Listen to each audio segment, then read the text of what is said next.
It's chat for kaijupod.com where we're alone in the dark. Restart save game, go! Oh dear. Uh-oh. I think... Oh no. Here, you see, I've set the volume too loud. But here I have kind of screwed myself by saving at an inconvenient time. And now whatever I do, I'm going to be attacked by this beastie. Oh no, get away. I feel weak, I definitely feel weak. I definitely feel weak. Ah, nah, I've carked it. Tell you what, let's quit.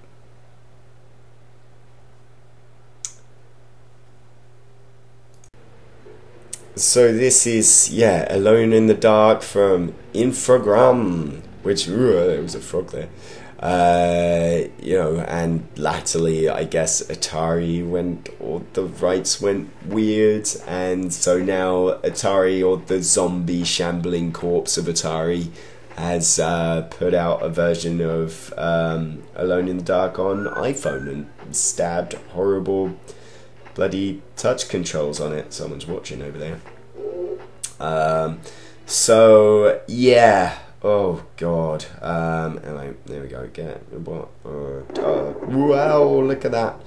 Alone in the Dark was it's kind of revered because it's sort of deemed as the first survival horror game. But as we're about to see, it's this arcane. Hang on, I can't even get going. Go. It's very, very, very archaic and kind of has a lot of remnants of graphical adventures and text adventures of the era. Basically, you're exploring this mansion. Either as a lady who is trying to find out what happened to her uncle, who has committed suicide in strange circumstances, or as I skip through the intro here, good grief, right, or the insurance claims guy who's trying to figure out what's going on in the same house, but basically it's just a different aesthetics for the same character. First thing you need to do in this, apparently, because I looked it up on the internet, is hit that and then hit push and then push that in front of the window so a bad guy doesn't come through the window, because if you don't know that, a bad guy will come through the window and kill you. So the game is full of that. It's like, oh, you didn't know? You better call somebody. Call a mortician, probably. Walk around this way, then you do that, and then you bring that over there, and you turn around, and you push that. Ah, you see. Oh, that was scary, wasn't it? Oh, he did come through the window. Oh, no, I didn't push that wardrobe close enough. This is a really clunky, horrible game. Don't let anyone tell you Alone in the Dark is good. It is not. And you can see how slow it is, just how slow. The fact the camera cuts, the fact that that guy did come through the window, but the wardrobe partly blocked him, so it's alright. The fact that the sounds crashed for me. The fact that if I hold right, you do this. Wow.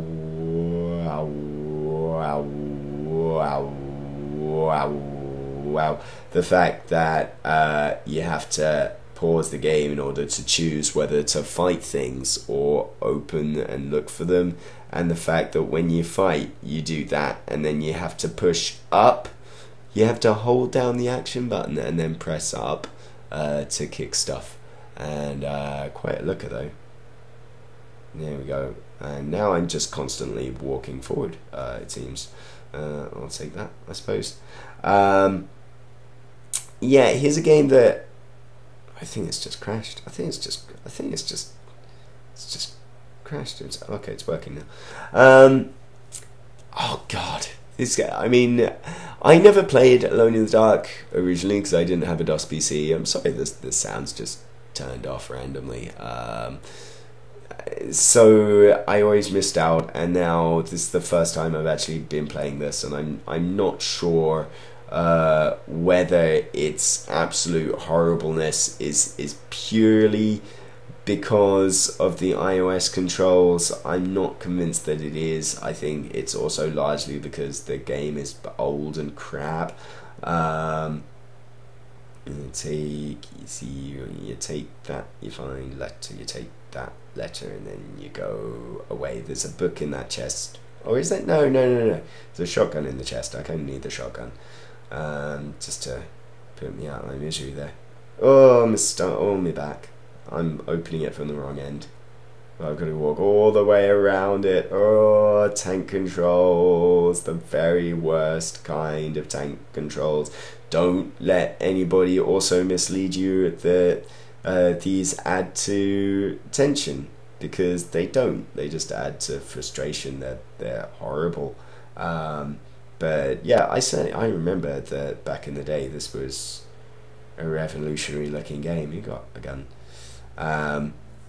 Certainly back when all this was Fields, this game looked pretty amazing. But yeah, it's baffling why this would come out on iOS 22 years later. Why it would just come out looking exactly like it does 22 years later, let alone on iOS, where you're controlling it with this tiny virtual D-pad in the corner. You're supposed to be able to double tap to run, but I can't. I just can't. I mean, it's cheap, I guess. It's only, oh hello, the footsteps are back.